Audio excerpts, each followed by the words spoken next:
अगर दुनिया में सबसे झूठा आदमी कोई हो सकता है तो इस देश का प्रधानमंत्री। इतना बड़ा झूठा आदमी न धरती पर पैदा हुआ होगा, आगे मैं नहीं कह सकता।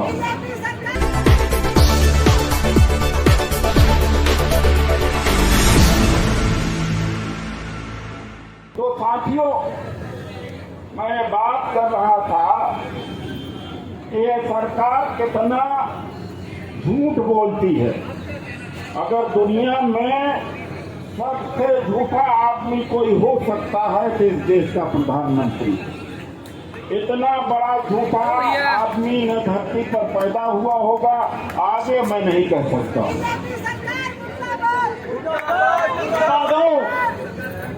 ये पहलवान लोग सामने प्रदर्शन कर रहे हैं, ये भी भक्त बन गए थे उस समय जब इनका मुद्दा परवान कहा था। यही पहलवानों ने कहा मुझे मोदी जी में भरोसा है, और जो भी मोदी जी में भरोसा किया उसका सत्यानाश तय है। अब ये रास्ते पर आ गए हैं। पहले सभी पार्टी के लोगों को भगाते थे। अगर उस समय ही उस समय ही मोदी भक्ति छोड़ करके अरे रहते इसी जंतर मंतर पर और सभी पार्टी को आने देते, इनके मुद्दा का समाधान उसी समय हो जाता। बने रहो मोदी भक्त। जो मोदी भक्त होगा मारा जाएगा, क्योंकि उसको ऐसे नशे में ढाल दिया गया है। वो देख नहीं पा रहा कि उसके बच्चों का पढ़ाई का खर्चा हो रहा है, नौकरी नहीं मिल रही है, महंगाई नहीं मिल रही। भारतीय जनता पार्टी आरएसएस के जितने शीर्ष नेता हैं, आप चाहे पता लगा लो, उनके बच्चे अंग्रेजी माध्यम में पढ़ रहे हैं और देश का हालत इतना ज्यादा खराब हो गया है कि उनके बच्चे देश में नहीं रह रहे हैं, सबके सब करीब करीब विदेश में चले गए। इस देश को इतना इन्होंने बर्बाद कर दिया है कि ये अपने बच्चों को भी इस देश के अंदर नहीं रख रहे हैं, बल्कि विदेशों में सेटल कर रहे हैं। और गरीब के बच्चों को, किसान को भ्रमित करते हैं कि मुसलमानों से खतरा है। ये देशभक्ति का नारा देते हैं। देश लुटवाया है अडानी ने। अगर आप करोड़ों लोगों बेरोजगार और महंगाई है, अडानी उसके लिए जिम्मेदार है। मैं 8 पास का आदमी हूँ। मैं IRS ऑफिसर था और एडिशनल कमिश्नर इनकम टैक्स के पद से छोड़ा हूँ। जो हमारे नेता राहुल जी कह रहे हैं, उसमें कोई रत्ती भर कोई असत्य नहीं है। सारी की बात सारी सही है कि देश को निर्धन बनाने का काम अडानी वगैरह कर रहे हैं।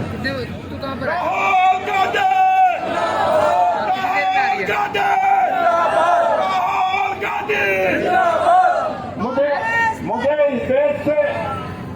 इस देश से गरीबों से, किसानों से भी शिकायत है।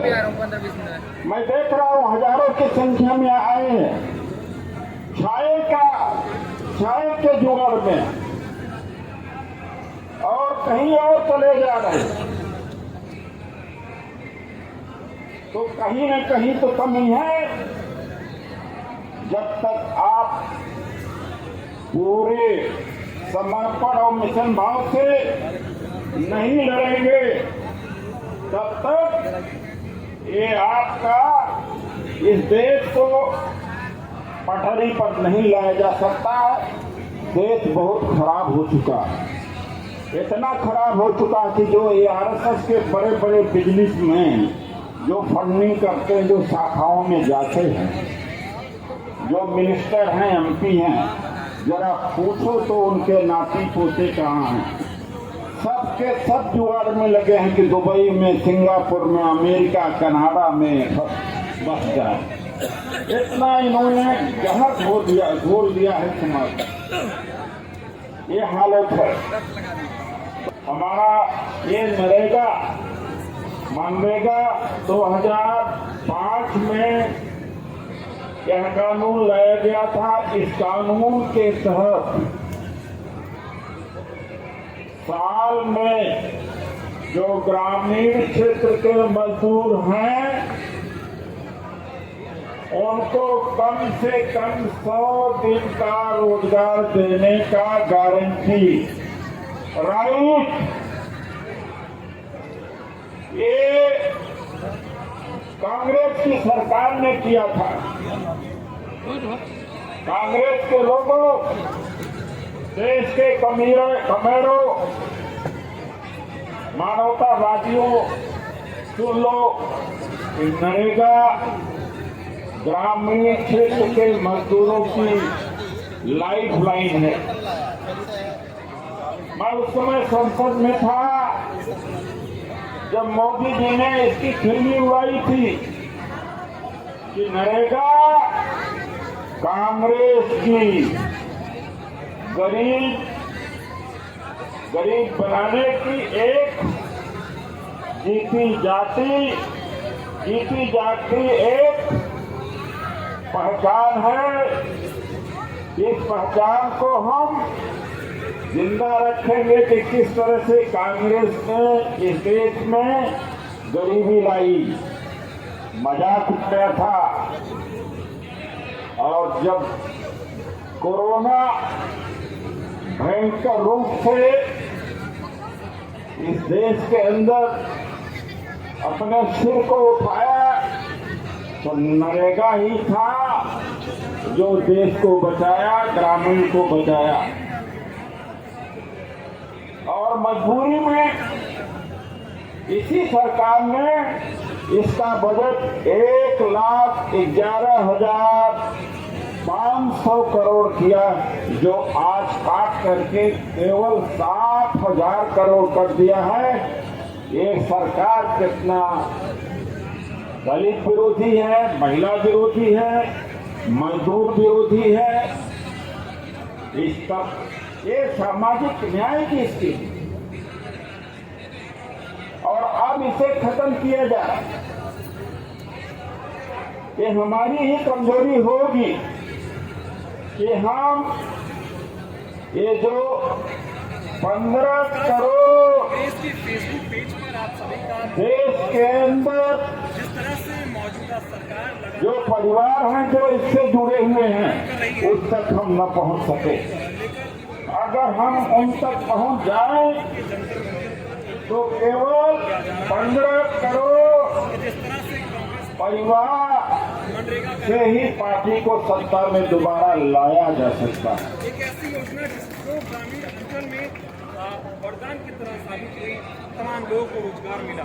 अभी जो बजट दिया जा रहा है मौजूदा उसमें केवल 26 दिन कम कर दिया गया है। इसी को लेकर का ही रोजगार दिया जा सकता है, 100 दिन का नहीं, जो कि गारंटी थी। हाथों में आप देख सकते हैं कि सभी के हाथों में आपको हमारी मांग है मनरेगा बजट कि साल में 150 दिन का रोजगार की गारंटी होनी चाहिए।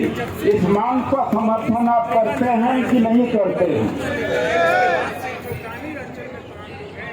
कम से कम 150 और कहीं पर नरेगा की मजदूरी 203 है, कहीं पर 197 है। मिनिमम मजदूरी कम से कम 400 रुपए होना चाहिए पूरे देश के अंदर। और इसका बजट कम से कम 3 लाख करोड़ होना चाहिए। 3 लाख करोड़ तभी जाकर के मजदूरों को, ग्रामीण के सभी मजदूरों को काम दिया जा सकेगा, वरना नहीं हो पाएगा। डॉक्टर उदित राज जिंदाबाद।